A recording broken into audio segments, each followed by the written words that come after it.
All right, so we can do a quick review on the BMW M3 Sedan. It's pretty awesome. Got my tags. Pretty good condition when I got it. The grill was gone. That sucks.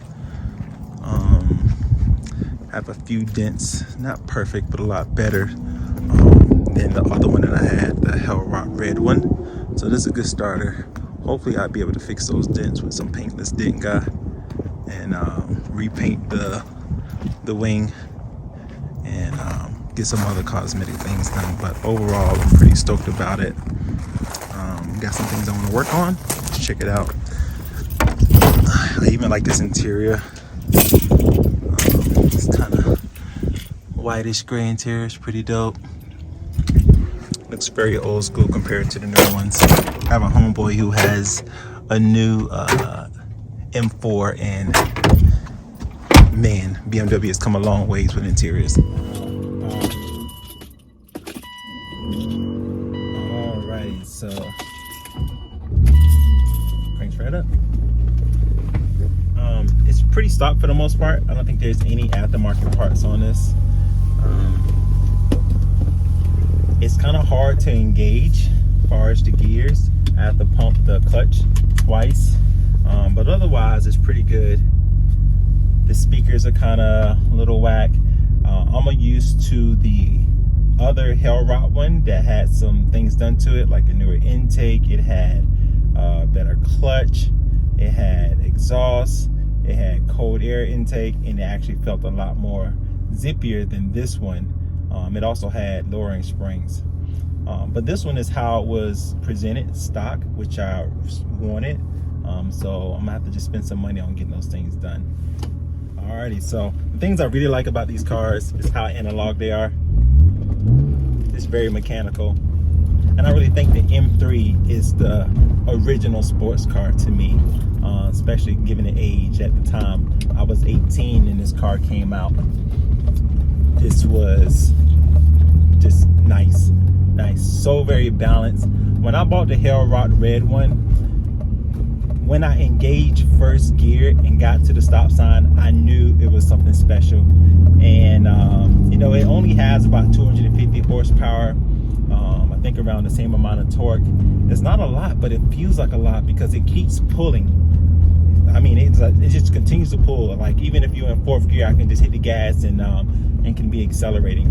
So very linear. The suspension's very planted, and it's just a beautiful car. You know, everywhere I go, I think I get more thumbs up in this than I actually do in my NSX, which is crazy. So while here in Colorado, I needed something that I can use as a daily driver because I commute about 30 to 40 miles to work. That was going to save me on gas.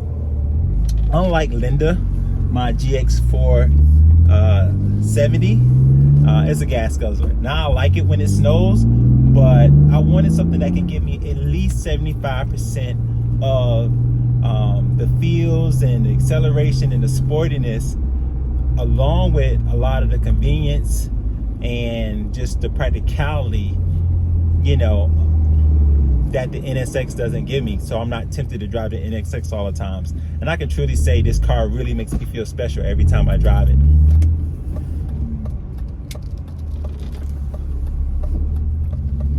So I bought this car because I wanted something that was a little more practical than the GX470, which is really good when it snows, and I want hauling stuff, or when I'm staying the night and, you know, inside Colorado Springs. But I stay about 40 miles away from work, and I don't always want to drive an SUV, especially on a beautiful day like today, and also deal with the gas. So this is the only other sports car I have here, and I don't want to rack up miles on the NSX Type S. So I wanted something also that'll give me, say about 70% of the sportiness and frills and specialness that the NSX will give me. And you know, right now it's not there, but it does feel as special. I have yet to see another one of these on the road here. But what this offers that the NSX Type S doesn't offer, number one, is at least 100 times cheaper, okay? And it's actually $300,000 plus. For the price, for the price it costs to get the tags on the NSX Type S, I got a whole car, okay? And it's pretty dope. It also has cruise control, all that other good stuff, and it'll give me an opportunity to customize something in my fleet. So other cars I was thinking about as another car, and I still might go back and do this, but I'm gonna try to make the M3 the car for me right now. Is I wanted an R8. I was thinking about an R8. Looking at some Cobras, some Mustang Cobras. Those were interesting. What else? A Lexus IS300 kind of fits this vibe also. So if you don't know me by now, whenever I do buy something, I like to buy things that's going to hold the value so that I can enjoy them, and when I get rid of them, I'm not losing my behind in it. And I really think the market for these M3 sedans are only going to go up, especially you keep them up. This one is less than 100,000 miles, and I paid $20,000 for it on Bring a Trailer. I don't see it going up significantly right now, and I'm probably going to dump about another $10,000 into this car and performance modifications that I won't get money back. But I really don't plan on selling this car. I'm at an age and place in life where I don't want to sell the things that I have, but I want to buy them and make them as best as they can, so that when I retire in 3 years, I have them paid for and I won't have to worry about that. Not only is this car really good at, being sporty, it's good for long commutes. It's not as luxurious because the BMW interiors is just really not that great. But far as the drive and the handling and the smoothness, this car is pretty good. It has cruise control, HVAC, all that good stuff, and with a little bit of polish, this will make a great commuter for me. So yeah, like I'm in 5th gear right now, and I'm just stumped on it, and it still can pass cars on the road. I mean, it just gets it and goes. And plenty of smiles per mile. I mean, yeah, I'm not really going that fast, but I feel like I'm moving really good. And anytime I hit the accelerator, it goes. That's 5th gear again. It's still pulling, man. So some of the things I would like to do with this car, for me, I'm a purist for the most part, but because I don't have like something that's kind of extreme, I was also looking at getting the Type R to kind of match the NSX Type S. R, and I want it in the Novell blue color to match my NSX. And then also I wanted to later on, when I retire in the military, wrap them in gold to commemorate like the 50th anniversary edition NSXs that Honda did prior. And it's funny because I was thinking about that the whole time before I actually got the car, and I was thinking, that would be the most ghetto non-JDM thing to do.